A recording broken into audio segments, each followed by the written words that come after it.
វិតអាភ័ព្វរូបពុំគប់ជួបតែទុកខាកូនប្រុងរៀមច្បងគ្រួសារគ្មានវាសនាជួបសុខដូចគេមានម៉ែមានពុកឲ្យក្តីសុខមួយផ្លែក៏ប្រែទុករាប់រយលានដងទ្វេគ្មានទុកណាប្រដូចបានម៉ែអ្នកមានគុណរងទុកធ្ងន់គ្មានអួយប្រៀបផ្ទឹម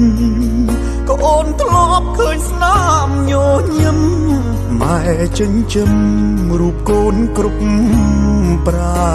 ណទោះបីនឿយហត់ស៊ូខំមាត់ឲ្យកូនបានរៀនពេលនេះកូននឹងស្មានម៉ែមានជំងឺខ្មោចចូល